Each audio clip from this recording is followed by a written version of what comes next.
A warm welcome to all of you to our to yet another edition of Dakshinachitra Museum Talks.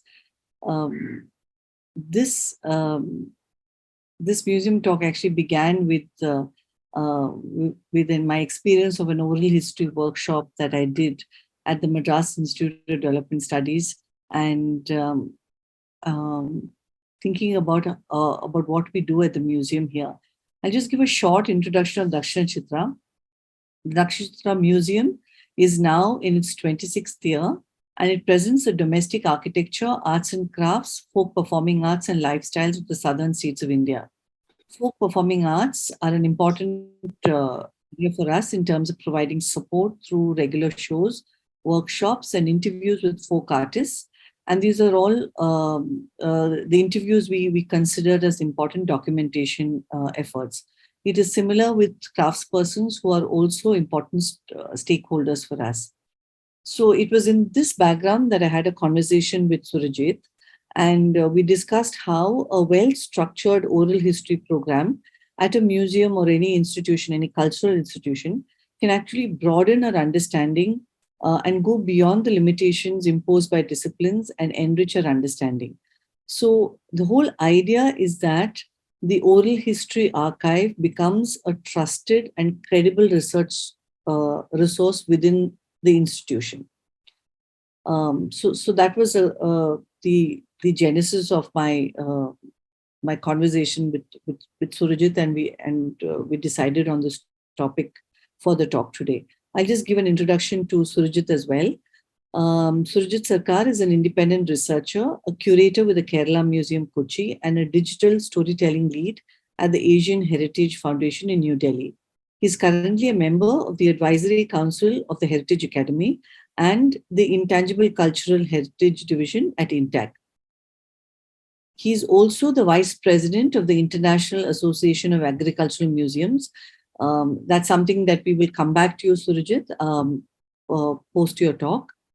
Previously, from 2010 till 2022, he was an associate professor at the Ambedkar University in New Delhi, where he also founded the Center for Community Knowledge. He was also president of the Oral History Association of India from 2017 to 2019, and was on the public advisory board of the Society for Cultural Anthropology, USA, from 2008 to 2014.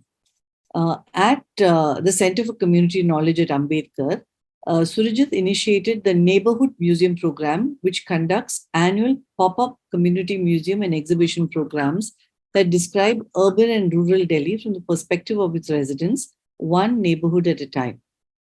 He's currently engaged in organizing, for the first time in India, the 20th International Congress of Agricultural Museums, involving agricultural universities, institutes, and privately held collections of traditional agricultural seeds, tools, and implements.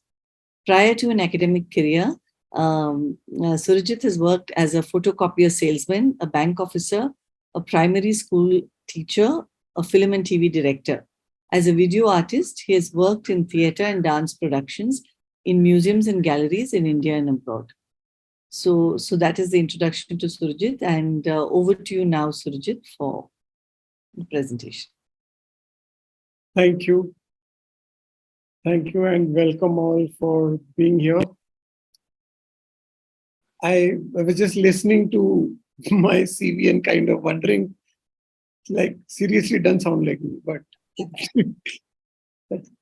whatever. I mean, let's put it like this. Though it's been traversing a lot of ground, one of the core connections has been to connect with people wherever I go and in different lines of work. So whether it's in the arts or whether it's in academics or even as a salesman, of course, you have to connect with people, otherwise you can't move on. So more about that later as you see this presentation. So welcome, and let me just share my screen first. Okay. So the title of the talk I'm giving today is called Between Memory and History. The first question when I started talking to Anita, one of the first questions that came up was, how does oral history affect our understanding of history?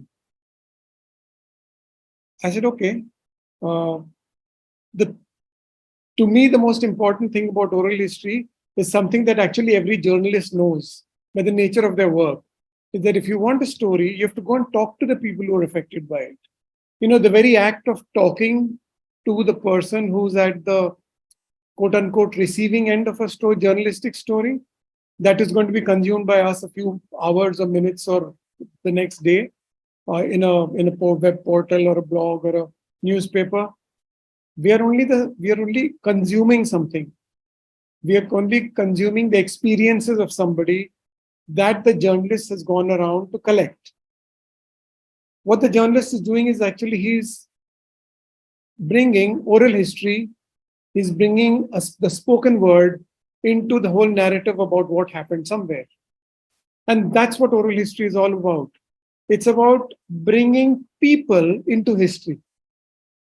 And bringing people into history, there are a number of ways we do it. I mean, I use the example of journalist, but there are very many ways.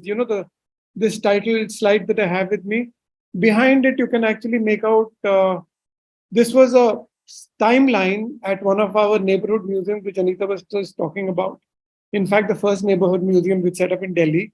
This was a timeline of what was happening in that neighborhood, the neighborhood of Shadi Khampur, which was originally a village, which became and is now very much part of West Central Delhi, very urban, very built up. But less than 100 years ago, to be exact, about 87 years ago, that place was farmland. And it's only in 1935 that that place got taken over by the growing city of Delhi, and the farmlands of those villages were taken over partly by the Indian Agricultural Research Institute that moved there, and the rest of it was contributed to building up hundreds of colonies. Some of which you may have heard of, Patel Nagar and Rajendra Nagar and so on and so forth. West Delhi, the core West Delhi came out of the farmlands out of these two villages, which is now one little lower end colony in West Delhi. So this timeline at the back had these little index cards hanging down, and on top were like certain dates which were important for the colony. But in between those dates, the index cards were people to fill in. Okay, in this decade, kind of stuff which people said, ranging from I got married in 1984, right, which was also the year of the riots in Delhi, to this year, the well that was in front of our house got covered, and we never saw a well anymore in this village. So the kind of the personal recollections of the place range from a very personal act called marriage, right, to filling up of a community well, blocking of it, and a lot of stuff in the middle. So to bring me back to what I started out, oral history, people's narratives, brings the personal, what we experience as individuals, into the making of history. So it's not that it's something very different from history. It's just another way of looking at history. And it's very important to look at history in a number of ways. Let me go to the next slide now. Multiple memories of India Gate. I presume all of you do know India Gate. It's like very iconic about New Delhi. Built in 1930s, Lutyens, Delhi was being created. The city of New Delhi was being created. But India Gate has got memories of very many different kinds for different people who come there. And of course, in the last 3 years, India Gate has also got transformed, even spatially. But that arched gate still remains. I don't have a photograph of the place around it right now, because it's like only been about 4 to 6 months since this new stuff has happened. So I haven't really gone and taken photographs there. But it's more of a couple of things. One is the parade, the Republic Day parade, the top left picture. It will continue. India Gate's memories, its memories of India as a nation are connected through that event there. It's also for people who live in Delhi, it's a great picnic site. Once the sun goes down, there are lovely lawns all around. And, you get everything from ice cream to bhel puri to a million other stuff. And it goes on till the wee hours of the night. Of course, it was also a site of demonstrations. till about sometime in the mid 2010s, when they decided that no, demonstrations can't carry on along the Rajpath, which connect India Gate to Rashtrapati Bhavan, and it shifted to uh, Janpath. So now the location for demos in Delhi has become like Janpath and not anywhere else. So one of the four photographs here you won't see anymore, the bottom right. But also there are also historical history erases. As time passes, the top right photograph will never see India Gate like that. Empty spaces all around, not even like the rare tree, and the tree that is the tallest tree would be probably 10 feet. Then you also realize that a lot of what you see about the greenery in Delhi today, especially in New Delhi and in a lot, uh, it's new, it's planted, it's not indigenous old and very dense. The indigenous old in are Delhi is like semi dry land tropical, which means it's got shrubs more than quote unquote trees. So if you want a row of trees to grow, that you see on the photograph on the top right, then you have to have people, an entire horticulture department, getting the water for the trees to kind of grow. There is a lot that even singular photographs taken by people, and all of the photographs here has been taken by somebody or the other, can tell us about history as it happens. So to cut a long story short, as I say right in the beginning, right at the end of the slide, oral history is history built around people. It forces life into history and it widens the impact because history affects all of us. Let's go to the next slide. So what does oral history get us to do? If we want to talk about oral history, we have to basically build a conversation with memory, with remembering. So how do you do that? We are all aware of the fact that, in daily conversation, everybody's life, there would be something that has happened with somebody which must have provoked a memory about something that happened. Dude, you're talking about something 20 years back, or when I was a kid, or like that's grandparents' time. There is always a comment that comes out like that every day. Why? Because things provoke memory. And that's the first starting point.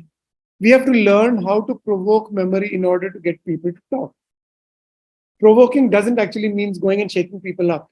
You have to shake up the imagination. You have to shake up memory. You don't have to actually physically shake anybody up. So there are a number of ways by which we have been doing it, which I have been doing it with different people in different places, as you'll see in the rest of the slideshow that moves. The ones you see here are memories around Delhi being collected as part of our, what you call Dilli Ki Yadein, Memories of Delhi program that we started at Ambedkar University. The program itself morphed into the Neighborhood Museum program, which we decided would be a more formal way of collecting memories, one neighborhood at a time as we go through the city. So we were doing urban neighborhoods, old urban, the new urban, rural. Delhi, as you know, comes out of many villages. At one point, there were 450 village lands which make up what is called the National Capital Territory of Delhi. Today, you can only see about 250 to 300 of those. The rest have kind of just vanished. I mean, our India Gate and Rashtrapati Bhavan itself, what you saw in the preceding slide, come out of the village of Malcha. These are the lands of the village of Malcha, which the British kind of completely removed every trace of, except for a road called Malcha Marg. And many years later, I discovered that the descendants of the people who lived in this village, the people who lived here, and today the descendants were moved almost about 100 kilometers away to what is now in Jhajjar district in Haryana and given land out there. So, you completely, by dislocating people from where they grow, you're also cutting away access to what are the memories of what Malcha was like. Was it a wooded village? Were there many trees? What kind of plants grew there? What kind of crops? We have no memories because all those people who carry those memories have gone, moved far away from here. And it's been 100 years since that has happened. So it's 3 generations down now at the least. So chances of getting that information are very low, which is why we need to collect oral history. When you think about it, tomorrow may be just too late. So in this top right photograph, we are using photographs which have been contributed by sometimes the people themselves, getting them to annotate their own photographs in a way, or other people from the locality, or even rest of the city, because this was a neighborhood museum in Mehrauli in which we were collecting photographs and meeting and showing people those photographs who lived there and saying, do you remember this place?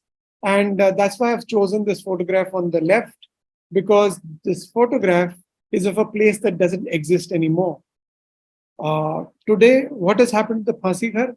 Old timers will say, yeah, there used to be a place like that. Oh, that side somewhere. It was outside the village limits.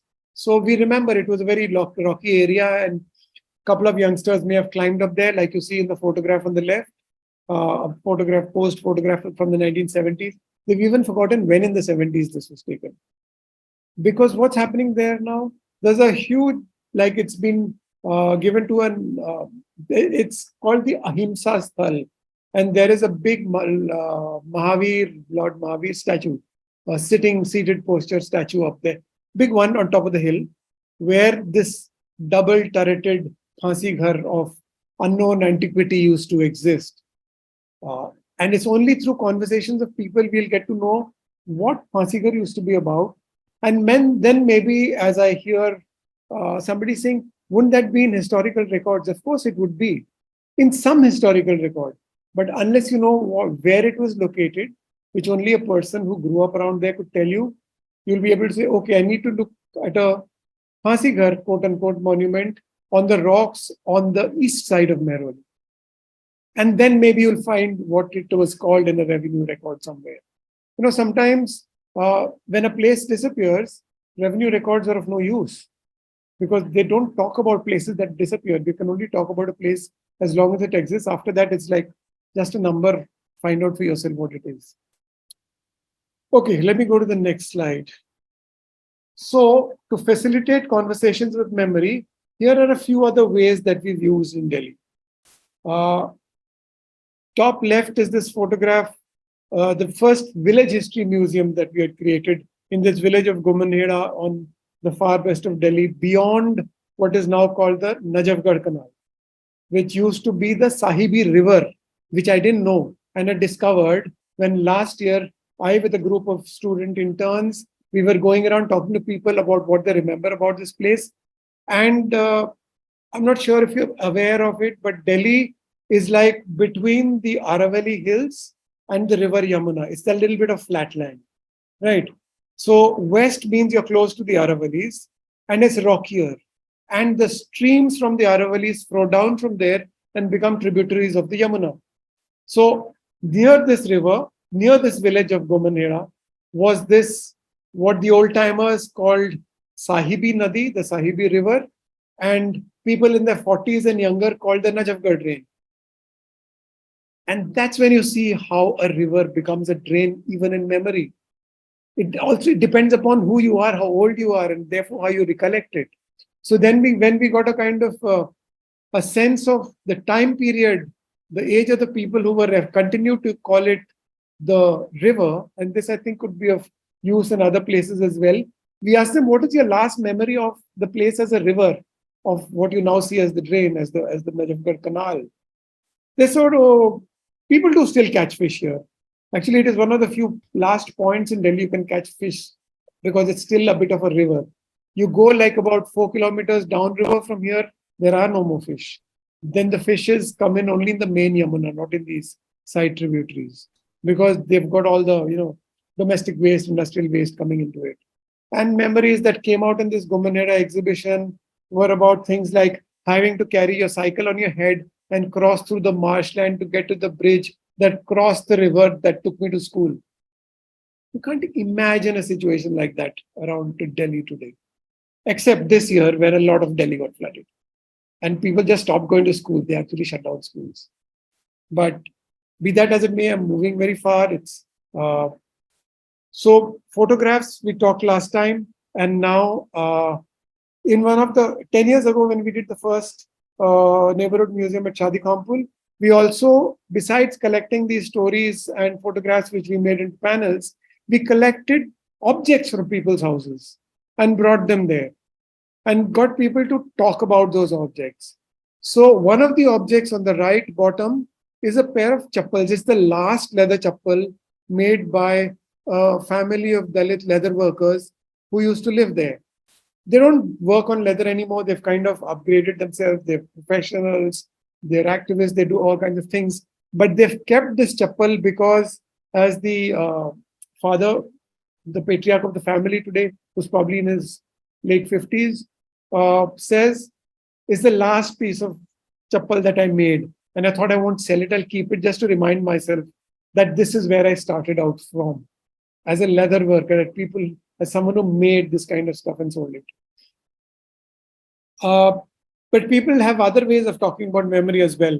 On the center right photograph, this is at the Nizamuddin Neighborhood Museum. What we did was very simple. We just took a map, a Google. Nowadays, everyone's got Google Maps, so it's very simple. We took an architect friend of ours to draw a map of the neighborhood today and placed it out there with the main roads and things visible, and kept 4 rubber stamps next to it. Each of the rubber stamps had a label on it. I love, I hate, I don't want to go there, I want to go there. Just 4. And you have to pick up the stamp and stamp it on which part of the map corresponds with this. And suddenly, over the course of, in fact, we had to make a new map every day, because suddenly you see the whole, just a neighborhood is seen in so many different ways by the people who live there. Place I would like to go to, I've heard of. Someone says, I love it, it's great, it's crowded, but it's great. And somebody else says, they make too much noise, it's like, I don't want to live next to it. They don't say they don't want to live there. They say they don't want to live next to it. You have so many differing ways of engaging with memory, engaging with a place. You call sites of memory today. And here, the photograph on the top right is about young people. I remember this photograph because this had 4 people from the neighborhood talking about their memories of partition, because Nizamuddin also is a partition colony. It was built after partition for refugees who came in from Pakistan, West Pakistan into Delhi, and also people who came from other parts of Delhi who moved in here and got plots. So this is 4 people who are talking about early days in that colony. And all this group of kids got excited and said, coffee wali auntie, coffee wali auntie, coffee wali auntie kya kehti hai? And I'm saying coffee wali auntie is who, before you realize they don't, to her, she's coffee wali auntie. She's not the person whose photograph you see out there. And then they kind of read it, talk about it, and get a sense of what the place was like 50 years before they were born.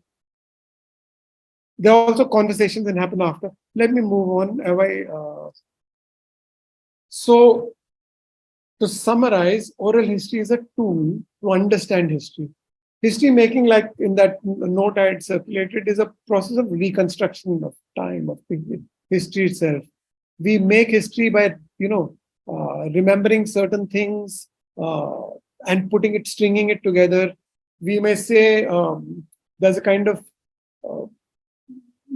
unbiased way of looking at history, but an unbiased way is something that has dropped so many things that there's actually nothing more to argue about, right? What makes in history move forward is actually all the biases in it.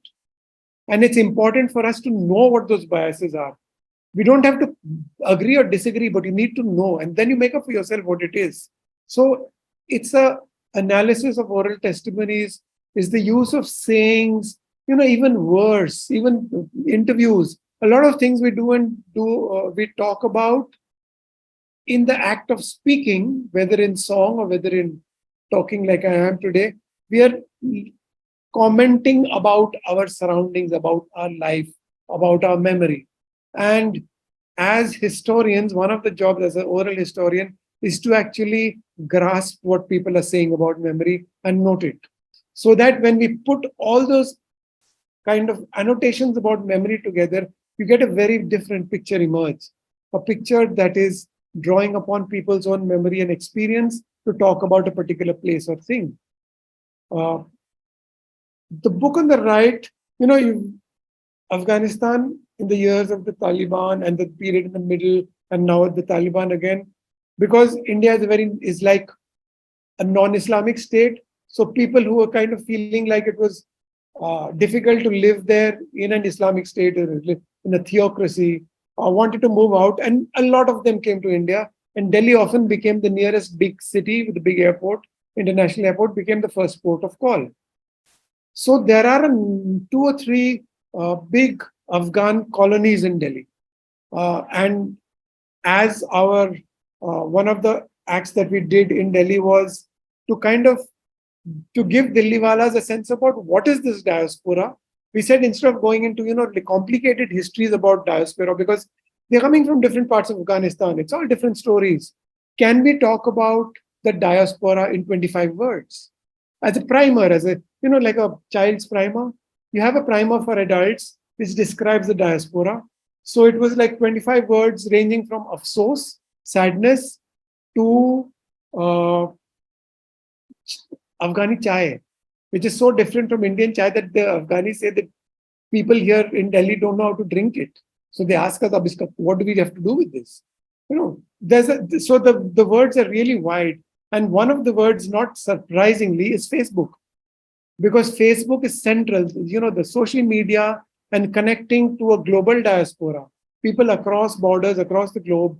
Social media and the internet is very important. So Facebook has become one of the words that they've used to describe themselves and their lives. So talking about Afghanistan and the Afghan diaspora today without Facebook, you can immediately see that if a person doesn't talk about social media, about the internet, they're not talking about diaspora anymore, especially for a land like Afghanistan, which has really lives have gone through an upheaval of a really kind of dramatic kind, which has broken the normal way of connecting with people, and the only way that is left. Sorry, so I'm just moving on. I'm not sure. How am I doing on time? I think it's okay. Yeah, you have another 20 minutes. Okay, I will. So then moving on to the next slide. So as part of this oral history process, we have to go out and meet people. And when I say meet people, when I talk to students, researchers and museums and elsewhere, whether you're collecting about maritime history and fisher people and boat builders, or apple farmers in the Himalayas, the process is pretty similar. You have to go, one, make friends, because unless you can get them to lower their guard, you're not going to get a conversation that's worth it. Critical, which means you need, even if the person you're going with may not accompany you forever, at least they are the people who help you kind of introduce you to the people you want to talk to. I mean, without those introducers, your network is going to be really small, because finally, individual lives have a very, they are as wide as a person, as an individual life can go, which unfortunately in the scheme of the world is very narrow. So we really need people who can introduce us. And now when you're talking about people to introduce us, comes the question, who are you going to call as introducers? Remember, we are all people of our position, status. We have our mark on this world. We have our own baggage. And it's a baggage everybody can see.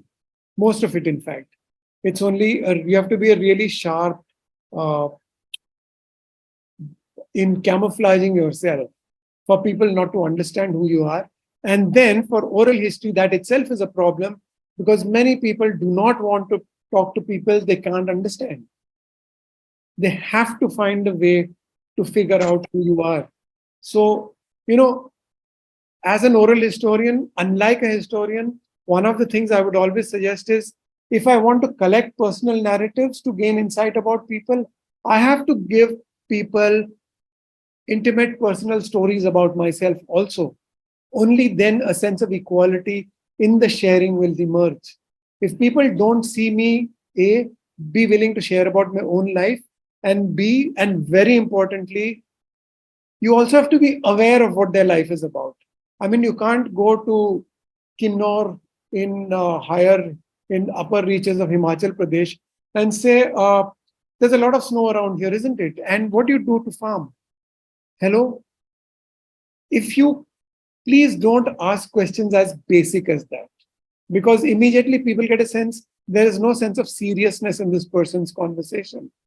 A historian, when you go to an archive or to a library, you are serious. You know what you're looking for. You know you've traced out the author, you've traced out the publisher, you traced out the year, and now you go into an archive and sit. You have to exercise the same amount of rigor when you go to meet people. Very critical. Otherwise, you're not going to get anywhere. But it has a very important addition to history telling. It has the capacity, when you're working through individual and individual micro histories, you can understand the larger context in a brilliant way. And that's why I've put this photograph on the right. Did you know that houses in Delhi had lion cubs in the 1970s as pets? Because Delhi is a city of power. Rajas, Maharajas, Nawabs, famous people live there. People with a sense of entitlement. And entitled people have entitled pets. And it's only when the Wildlife Protection Act came in the late 70s, early 80s, that all of this disappeared. This is a way of, suddenly things like goat fighting, ram goats fighting each other in Mughal times, pigeon fighting at another time. All of that makes sense when you see this one photograph, because it tells you that there was a time when animals and human beings were not separated the way we are separated today. And the entitled people had lion cubs. The plebs had what? The plebeians had pigeon racing, bird racing, they had cock fighting, they had goat fighting. They're the kind of games that used to happen here. Mongoose and snake fights, all kinds of things. It was very much a part of our past 50 years ago. We act like it never happened. But that is also a way we don't understand our relationship with the environment when we are so quick to ignore some parts of our past. Next. So now I'm just going to another way of engaging. Now here it's work in rural areas, places where literacy, especially like the lady in the center, she's 90 and she's not literate, right? How do you get her to talk about her past?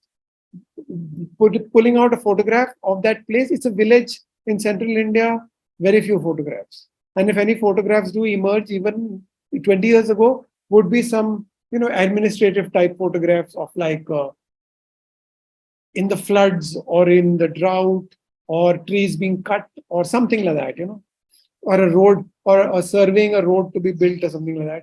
Not really something that connects with people who live there. So then you have to find a different way of connecting. And there are hundreds and thousands of them, the objects of everyday life.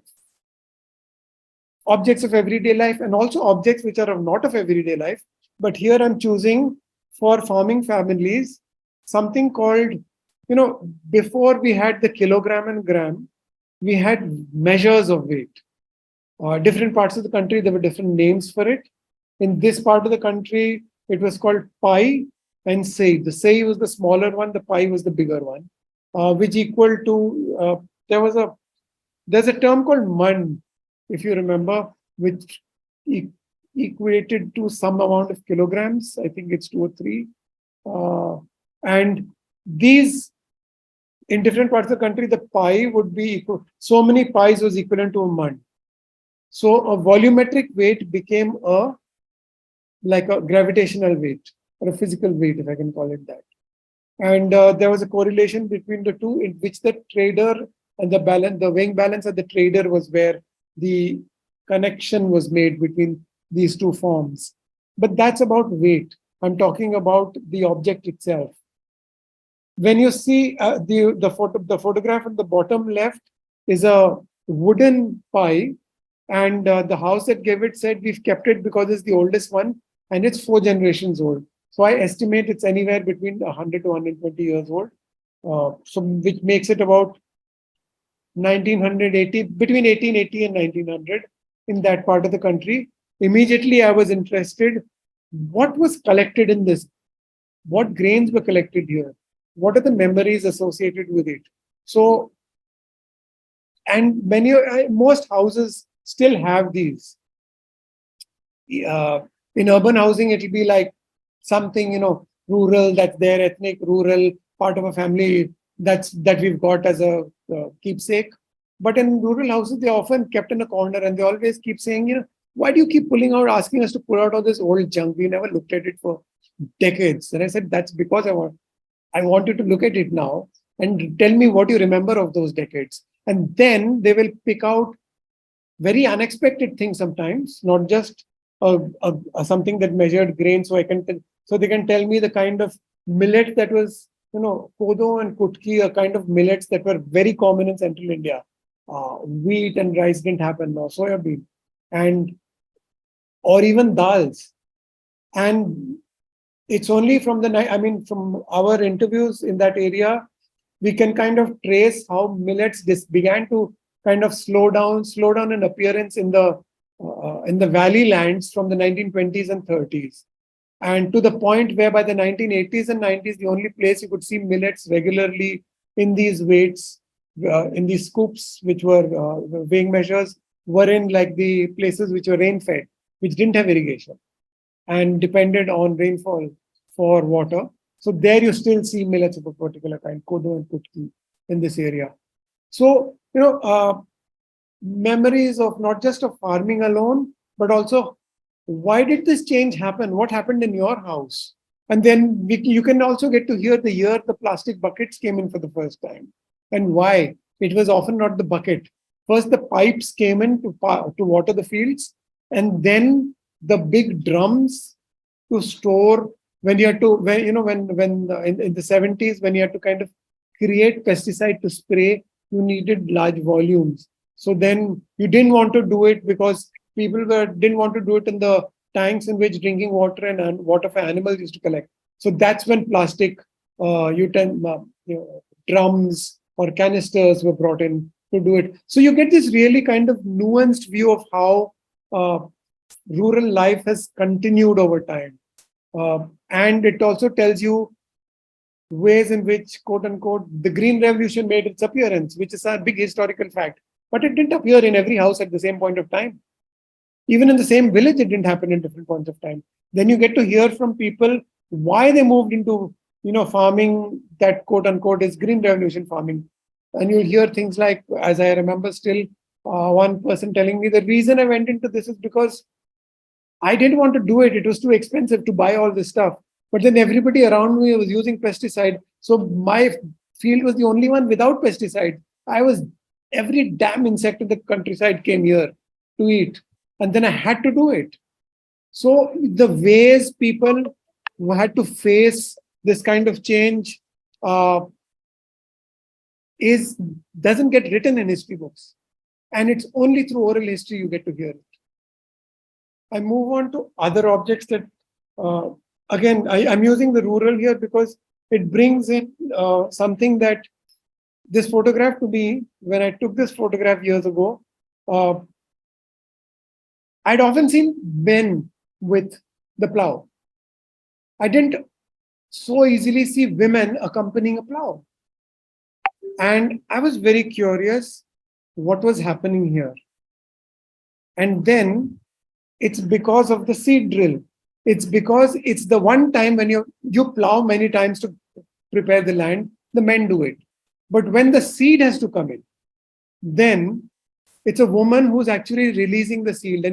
And she has lots of stories about the different seeds that in the course of a lifetime have gone through her hands as she's pouring it down the seed drill. And then the guy will tell you about how with different seeds they had to use different kinds of plows to get it to go deeper or higher, or then how soon after you have to, water it or something like that. And then you also discover that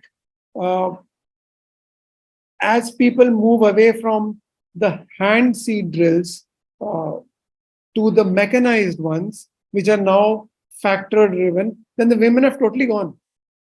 Now nobody can accompany a tractor pulling a seed drill because they don't pull one seed drill. They put like a row of seed drills. So 10 furrows get done at a time. So then there are no people, forget about women. So it's a very interesting way to see how in the very act of transformation of agriculture, we are kind of, in a way, ending the role of people in it. And something you don't think of when you think of transformations of agriculture. We think, oh, farming, there's always people involved. Actually, they aren't, not as many, and not the same kind. And the first set of people whose number of jobs disappear is the women. As machines come in, the women begin to lose out, and forget about trading and all of those other things there. I go to, I just want to kind of start a video because this is, the topic is about now to provoke dialogue in a more collective way. And what this video that I'll show you is from the Imphal Valley, almost about 15 years ago, in a year when it was raining a lot, and the Imphal Valley has got 4 rivers coming in, 1 river going out. It's got hills, ringed by hills on all sides, very high hills, 8 to 10,000 feet and more, right? So too much rainfall really floods it. And in that year, friends of mine who were from there said, Surajit, you work in theater. Can you just kind of create these kind of traveling shows, which involve the locals in discussion as well as some kind of cultural, maybe reading, maybe singing, maybe doing something about the present day. And so we came up with, a whole team of us got to work, and it took us 1 month to create a series of moving traveling shows, which I'm going to just show you and then come back to this slideshow. So the marketplace in the evening, after the shops have gone, turned into a place where, because it's the market, so everyone can come there. It's like an open public space, no fees, no charges. And we converted some of the stall area into a place for screening videos about what was happening in the flooded zone. And then it was a kind of silent video, and the audio was between musicians, like you see out here, and that was, and people talking about what they are seeing. So there's kind of little video happening in the background. They're seeing the market in the daytime itself. Then it kind of transforms into it goes from, basically the video moves from the market to the larger area around it. And it's showing how the flooding has happened. And the soundtrack, besides the music, has what we call the Tutenglong. This is the month of research. We discovered a book which has water flows in the Imphal Valley written 400 years ago, location by location, something that actually any town planner should read out there. But nobody reads it because it's ancient history, right? So then all we did was we got the local residents to come and read out the section belonging to their neighborhood as the video about the neighborhood was playing on the screen. And then after that, when the videos and music session ended, we had a kind of question answer session in which people from the audience came up to talk about what they felt about what was happening in the neighborhood, and their faces came on the big screen, as you just saw here. And the response was from other people in the community itself. So it's like kind of, since our brief was to actually get people to talk to each other using culture as a means of using local culture, not just in sound and music, but also about information and knowledge, and bringing it together so people can share, move on from just everyday conversation about to what they remember and their knowledge about the place. So this became an exercise in that. Broadly, that is the same. And then now it's kind of winding up. So as you can see, as I talked, so that's to talk about, so when you're talking about provoking dialogues with memory, this was to me really, and it moved from neighborhood to neighborhood every day. So you had to create these shows for different neighborhoods. I'm calling it a show because there was somebody had to be given the text they had to read, which came out of that book. And then there were the musicians, singers who were not necessarily singing about the neighborhood unless there was a particular piece of music about it, but something that everyone was familiar with, and to kind of set the tone for discussion. And then the discussion used to take place. Next slide is again locating a narrative in a very different kind of setting. This is at the Indian Museum in Kolkata. Huge museum, the biggest collections of objects from India and South Asia anywhere in the world. right? And I've been seeing this museum off and on over the years, and they have some really fantastic things. I can't even imagine describing what they're like. But then, when I was working in Ambedkar University, we were doing a project in Nagaland. And one of the things that Shingwang, the person on the top right, a Konyak from Mon district in Nagaland, he said, I have been to the Indian Museum once, and the Naga objects there are very badly annotated. That's not what they are about. I can tell you what they are. I said, oops. In which case, let's see if Indian Museum is willing to have people from the community come and share their memory about what these objects are or what they have heard about the object, because some of the objects go back in time. And can we get together to kind of create uh, better storytelling for museums, annotated histories of a particular place, and so on. So on the top right, what he's trying to do is the Konyaks used guns, like many tribes in many parts of the world, but they didn't have gunpowder factories. So my first question was, how did you make gunpowder? I mean, you can't have a gun without gunpowder. You need something to kind of push a pellet out of the barrel into your object, right? Where is that powder going to come from? And I learned about how goat urine has got the highest concentration of natural saltpeter and how that is filtered in traditional manners.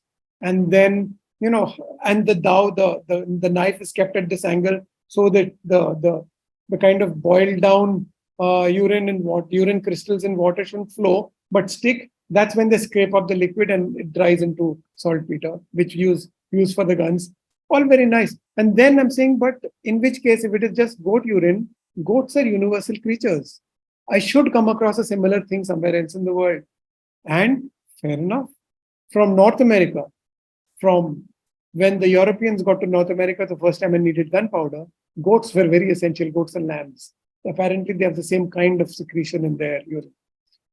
Middle East, again similar, lots of goats, and that's a lot of gunpowder for their guns.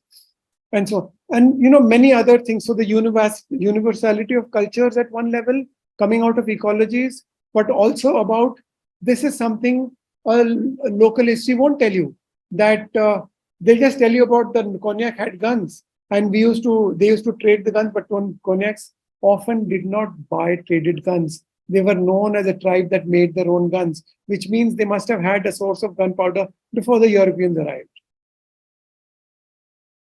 Suddenly, history gets a completely different dimension.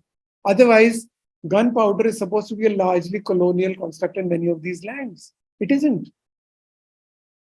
It comes from different ecologies. It's human in a very different, is a very unexpected way you discover the human connections of gunpowder. But be that as it may, you talk about, how is education, how does new forms of textile patterns and designs emerge? And then there's an example about how an adaptation of a traditional form amongst the Mao tribe to become like the shawl for graduates. And those figures there tell you about them becoming, you can see the elephant, you can see a camel because there's horse and a camel, because they're people who've gone beyond the boundaries of what the traditional here is. But it's also got very many traditional motifs in it. The graduate is a bit like that. And now, okay, I think I'm almost at the end of my. So what does the uses of oral history and what can oral histories do? First, most important, it brings to the forefront forgotten voices, women, minorities, working people, or people whose histories are not considered important in the larger history telling. Second, again, very important, a lot of work culture, a lot of knowledge that we talk about today comes out of work. And traditional work, even in professional settings now, there's a very informal work culture. It helps you uncover that work culture. It took me by surprise, which is one current day profession that uses oral history and they find it very important. The profession of nursing. There is a very scientific way by which nursing is taught. But the practice of nursing is not scientific, it's an art. They call it an art, the science and art of nursing. And the art of nursing comes out of memories, oral experiences. I was struck when I discovered this. It's not, I mean, what one is doing in a fact is actually following a path many others have laid out before us in many different ways. We just don't remember. We don't know or we don't remember it. We just have to come back to all of that. That's the only way history can become less elite, less hegemonic, and less owned by a couple of people rather than belonging to all of us. Thank you. Thank you. Thank you very much, Surajit, for this. I mean, it's just fascinating. You're ending on the idea of nursing, which is basically to care for something. And, as a museum, or the role of the curator is to actually take care of things, objects, histories, places. I have a couple of questions before then, before we go to the questions from the audience. At Dakshinachitra Museum, and I'm sure at other museums and cultural centers, we are constantly doing interviews with, say, for instance, in our case, with folk performers or with craftsperson who come. But I'm leading to this question is, do they then, because of the lack of time or the fact that we do not have time to acclimatize the relationship between the interviewer and the person, do they fall into oral testimony? If so, what is the challenge in us making it oral history in such a way that it becomes a credible, valuable place of research? So how does one bridge that gap in such an environment? I mean, an oral testimony is one person's point of view. But if you want to create a history that's inclusive, we have to have many perspectives. So this multiple perspectives of history is something where oral history is very useful, because often the people who are quote unquote elite or the powerful are the ones whose voices get heard. But they are not the only ones who are having to live through history. So are many others. And inclusive history, to make history inclusive, oral history has a very important role.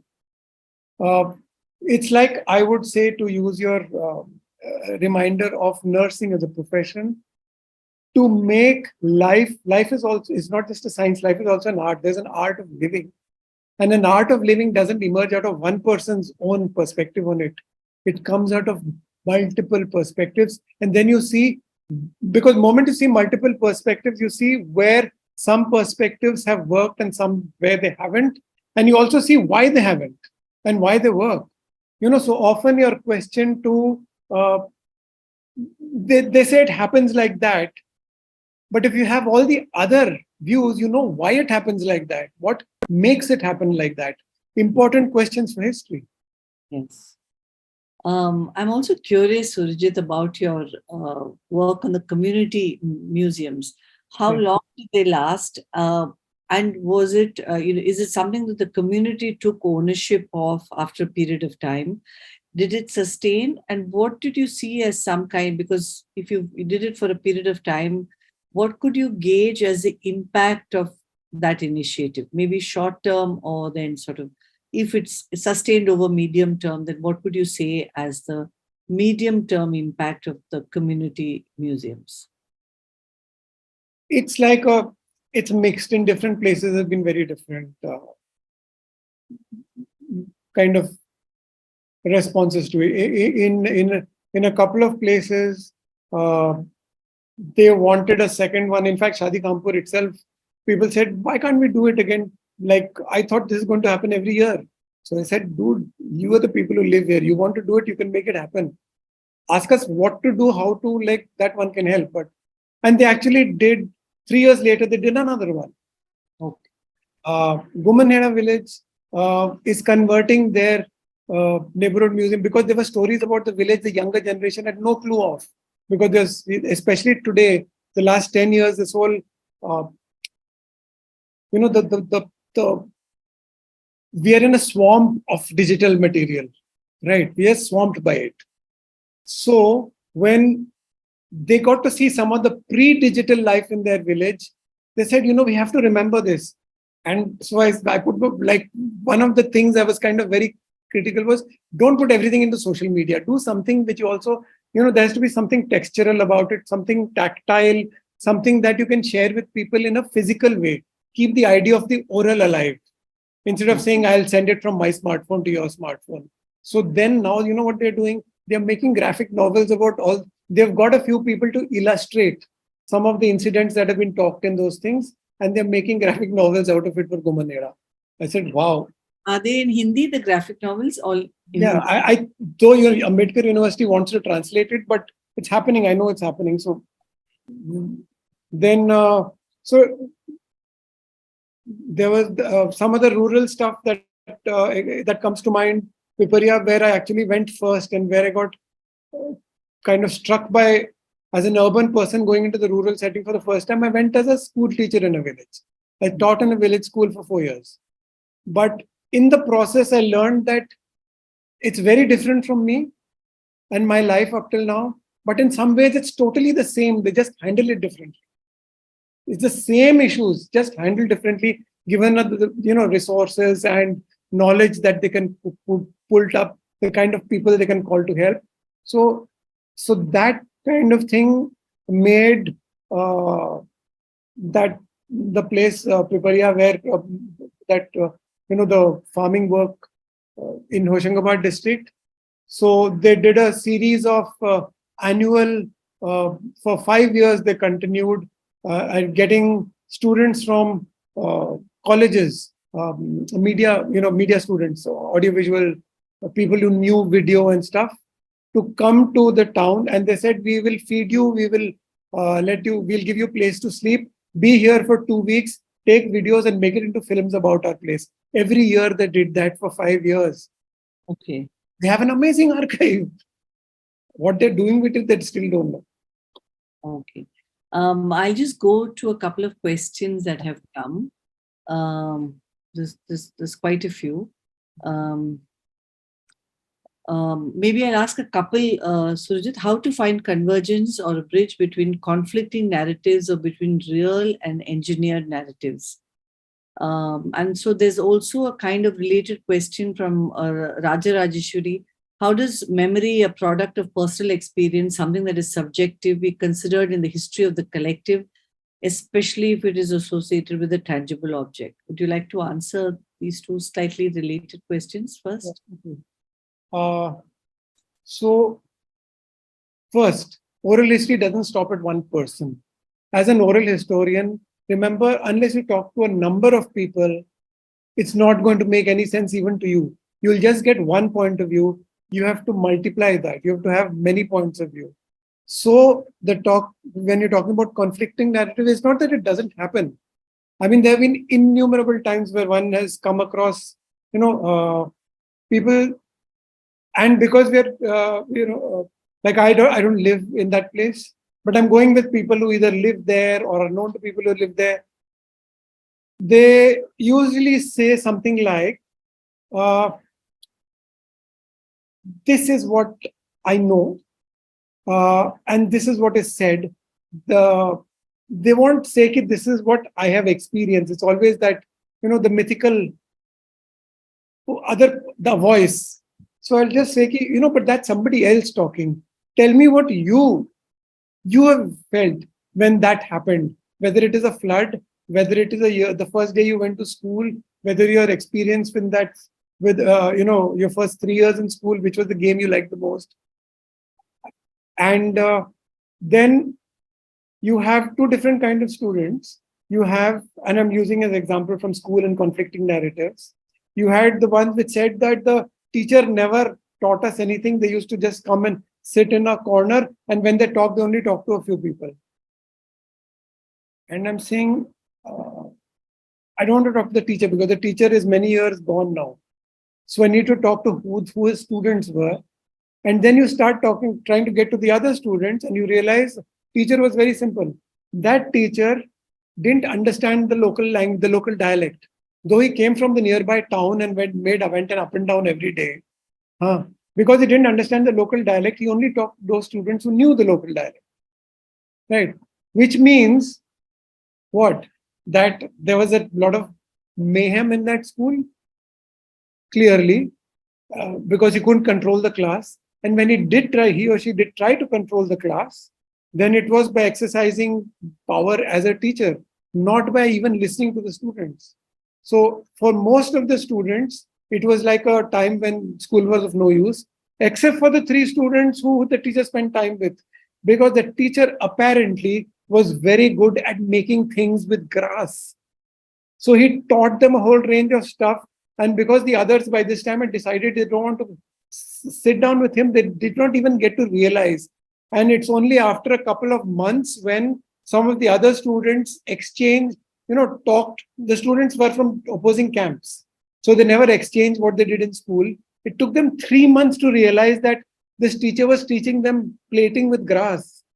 And that's how suddenly the teacher found friends with the other students.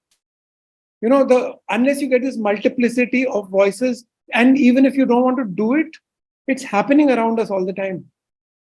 Yeah. There's a question from Aditi Jain, which you have how does the study of material culture play into memory and history? Would you like to? And you're working on the agricultural museum, which is also to do with object. And so if you could just give a couple of examples from that to tell us. Okay, so when I'm looking at an object, I'm not looking at material culture.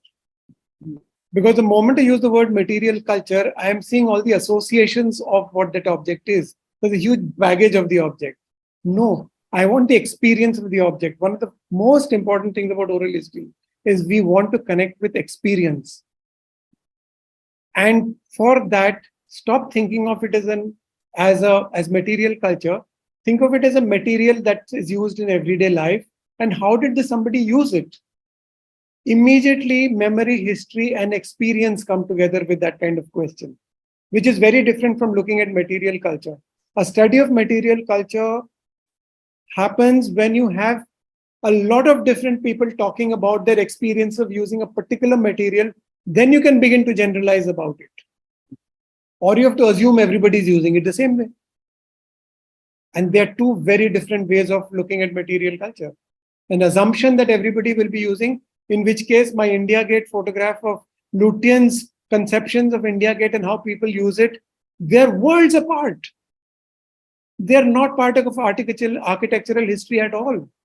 But they need to be, because it is what determines what the new India Gate surroundings are going to be like. It's what has determined it. Yes. The mere fact that demonstrations are now moved a kilometer away is, and therefore now you're building around it to prevent such a thing.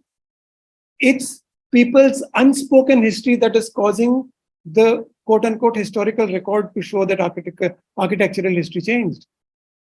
In the same way, distortions don't happen to, distortions happen to memory over time as you grow old. Yes, which is why I always say, don't stop at one memory. If you're going to look at how a grain was used in a particular place, or how was drinking water obtained in this street, don't stop at 1 or 2. Do 20 people to talk to of different age groups.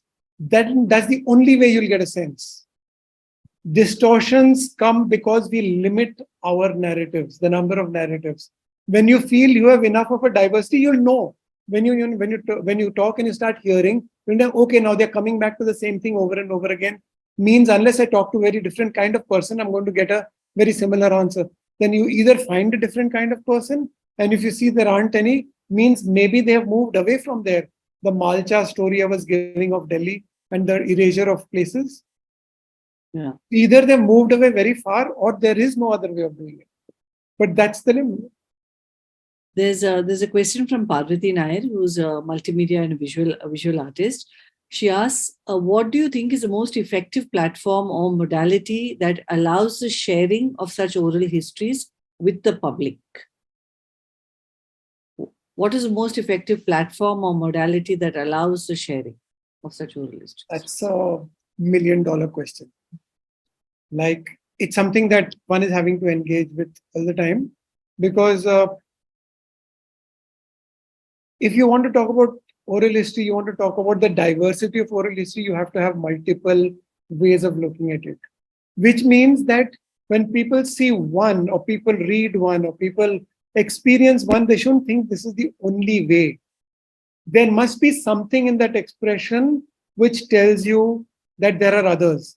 In a physical life, when I'm not across a screen in a digital world, there are many other senses that come into play that tell me how things could happen, be happening around. A stray comment comes in, I see the way something is made, I see discoloration somewhere, and I know, oh, water has been dripping here all the time. There are hundreds of cues one gets about things. But how do you build in such, peripheral cues into the digital domain? This is still something that uh, it's still being worked upon, is all I can say. Because if we don't do it, we land up with the danger of what is currently happening in the world of video gaming in India. There's this, it's very contemporary, this whole thing of Indo-futurism in games, where you do many of these, what will future India look like, right? And games that are built around it.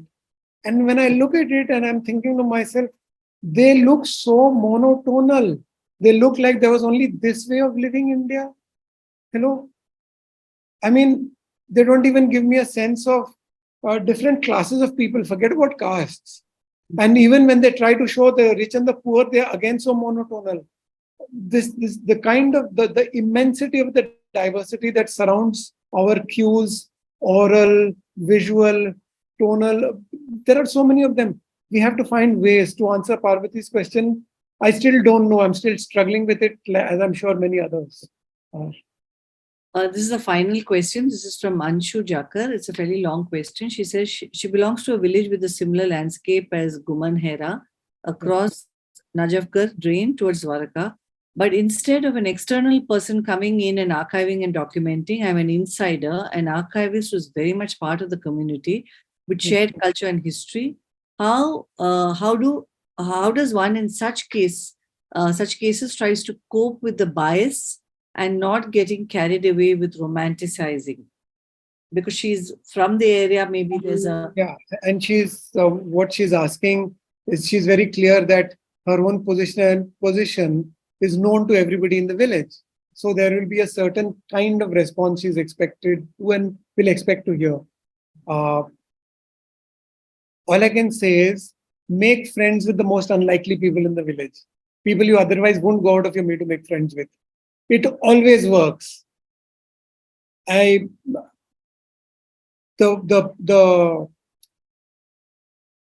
people who kind of are used in that part of Delhi, I remember most of the people who work on the fields now are migrant labor, right? And people from Bengal and Bihar. And if you suddenly are seen hanging around with those people, immediately people in your own village are going to start saying, why aren't you doing something like this? She's making friends with them. So if people can see, in order to show that an association between unconnected people is for a very clear, tangible outcome, if you can make that happen, make just like a photo exhibition of your village the way migrant labor see it, or the schools of the village around me are seen by school children from the village, and don't stop at just migrant labor school children. Talk to every household that has children in school and say, can your child take this camera or smartphone and ask the child themselves, give me a photograph. So you at one level, you're doing an how schools as children seeing it exhibition, but in the process, you've built a rapport across your village that will help you start collecting oral histories from multiple sources. You have to have that first tangible income, which doesn't outcome that doesn't threaten everyone, but allows them to become part of your collection process for later. So we've come to an end, Surajit. Thank you very much for a very engaging talk, and we've just sort of scratched the surface.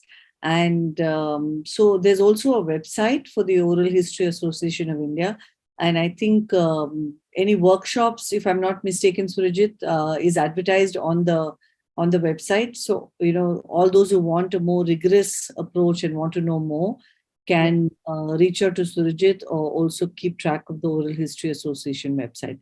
So thanks, Surajit, and thanks to everyone for attending today's talk. Thank you. And I Thank hope it was useful. Bye.